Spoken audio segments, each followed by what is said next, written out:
Hello students, welcome to College Nation. इस lecture में हम लोग डिस्कस करेंगे इन्वेंट्री मैनेजमेंट के एमसीक्यूज को।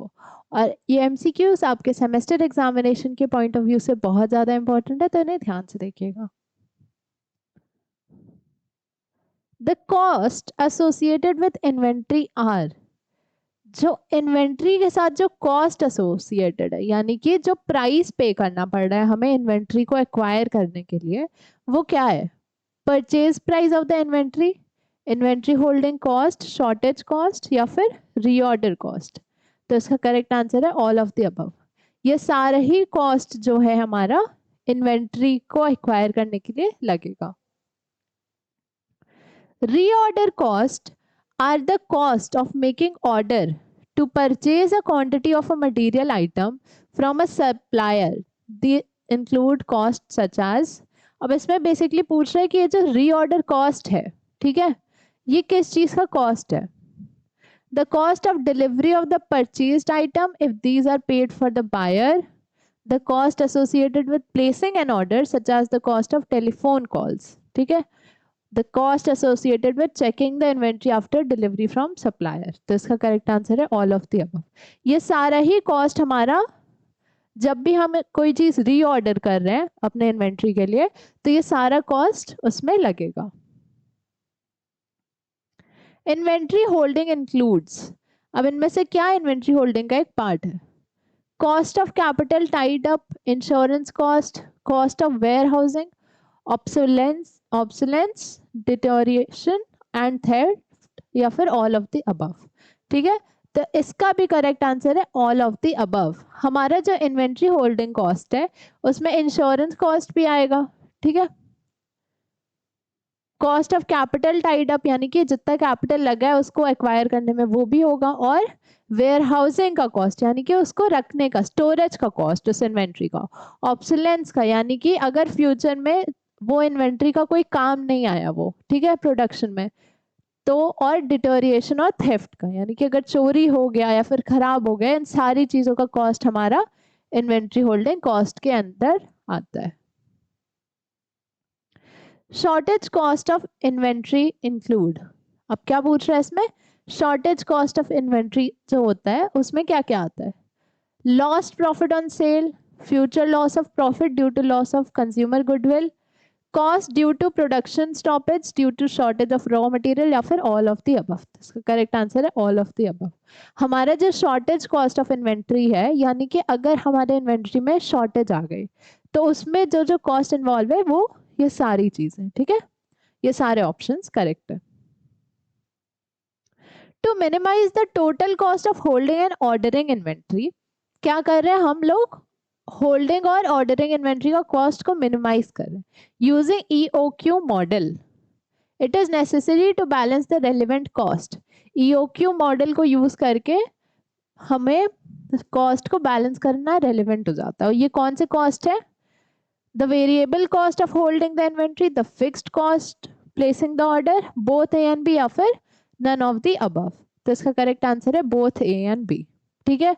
ईओक्यू मॉडल के अंदर हमें ये दोनों ही कॉस्ट, कौन कौन से? जो variable cost of holding the inventory, ठीक है, इसको भी मैनेज करना पड़ता है, और जो फिक्स्ड कॉस्ट है ऑर्डर प्लेस करने का उसको भी मैनेज करते हैं।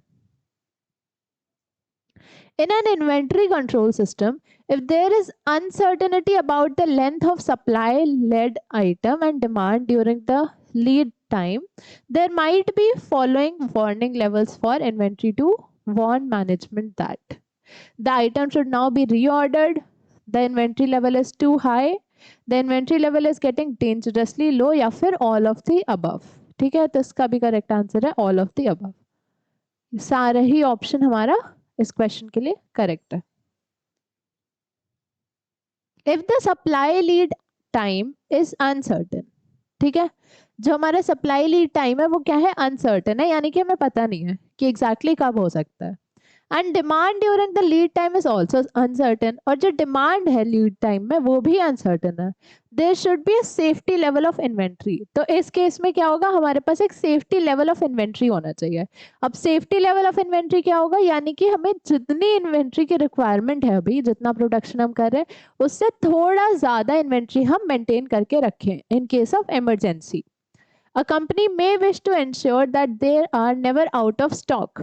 ठीक है, फिर कंपनी इस केस में क्या चाहेगी कि वो कभी भी आउट ऑफ स्टॉक ना जाए. तो अगर उसके पास हमेशा सरप्लस इन्वेंट्री रहेगी तो वो हमेशा अपना जो भी प्रोडक्ट है उसका प्रोडक्शन करती रहेगी और आउट ऑफ स्टॉक नहीं होगी.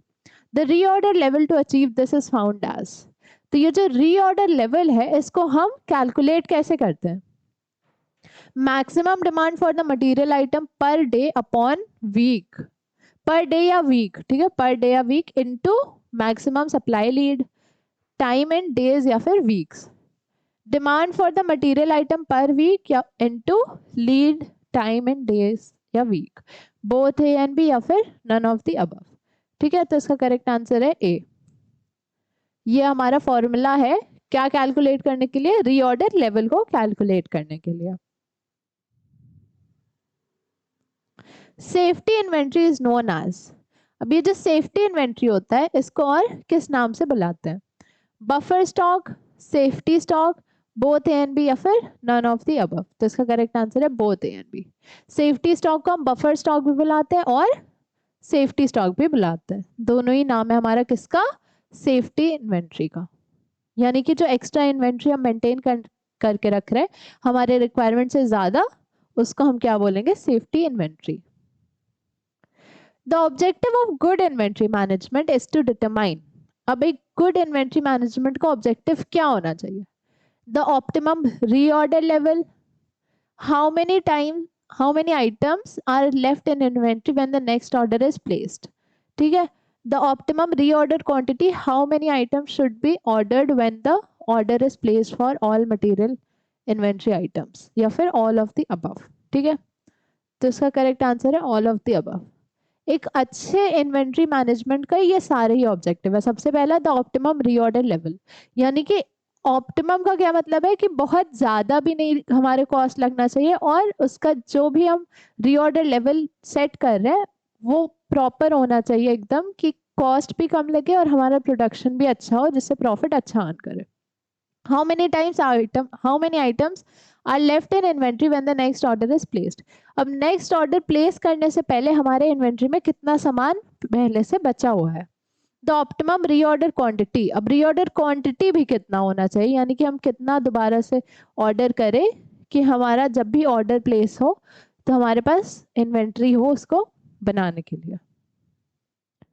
इन्वेंट्री कॉस्ट इंक्लूड, अब जो इन्वेंट्री कॉस्ट होता है वो क्या इंक्लूड करता है, परचेज कॉस्ट. हाँ, परचेज कॉस्ट होता है. ठीक है, इन्वेंट्री को खरीदने में जो कॉस्ट लग रहा है वो purchase cost. Cost of running out of inventory, ये कॉस्ट भी होता है. होल्डिंग कॉस्ट और ऑर्डरिंग कॉस्ट ये भी होता है. तो इसका करेक्ट आंसर है ऑल ऑफ द अबव. ठीक है, ये सारे ही कॉस्ट हमारा इन्वेंट्री कॉस्ट का पार्ट है. What would be the possible reason for holding inventories? अब इनमें से क्या एक possible reason है inventories को hold करने का? To ensure sufficient goods are available to meet expected demand. ठीक है? To provide a buffer between processes. To meet any future shortages. To make advantage of bulk purchasing discount. To absorb seasonal fluctuations. ठीक है, यानी कि season change होता है, जैसे गर्मी में किसी चीज का ज्यादा डिमांड है, बारिश में किसी और चीज का ज्यादा डिमांड है. And any variations in usage and demand.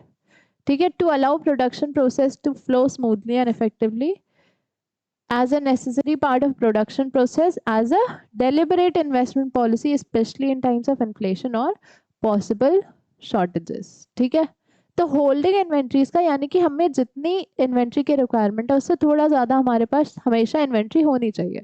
तो उसके क्या रीजन हो सकते हैं, तो ये सारे ही रीजंस हमारे करेक्ट हैं. ठीक है, ऑल ऑफ द अबव, ये सारे पॉसिबल रीजंस है for holding inventory. The overall objective of inventory control is therefore to maintain inventory levels so that the total of dash cost is minimized. ठीक है, अब क्या पूछ रहा है इसमें कि इन्वेंट्री कंट्रोल का जो ऑब्जेक्टिव है वो क्या है, to maintain inventory level so that the total cost of क्या, मतलब टोटल कॉस्ट किस चीज का मिनिमाइज होना चाहिए, holding cost, ordering cost, stock out cost या फिर ऑल ऑफ द अबव। तो इसका करेक्ट आंसर है ऑल ऑफ द अबव। ये सारा ही कॉस्ट हमारा मिनिमाइज हो जाएगा किस केस में, जब हमारा इन्वेंट्री कंट्रोल होगा। Inventory control levels can be calculated in order to maintain inventories at the optimum level. ठीक है, इन्वेंट्री कंट्रोल लेवल्स हम कैलकुलेट कर सकते हैं किस लिए, in order to maintain inventories at the optimum level.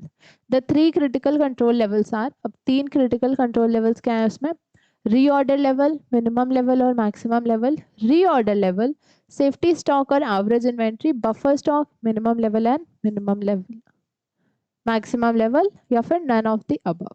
ठीक है, तो इसका करेक्ट आंसर है ए। कौन से 3 क्रिटिकल कंट्रोल लेवल्स है, रीऑर्डर लेवल, मिनिमम लेवल और maximum level.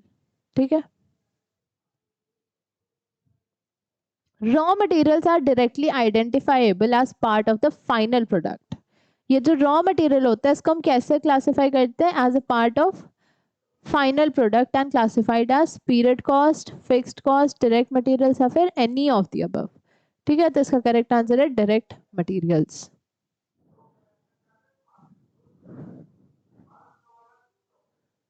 Which of the following statement is correct in relation to need for proper inventory control? ठीक है, अब ये need for proper inventory control क्या है हमारा, inadequate inventory may lead to keep men and machines waiting।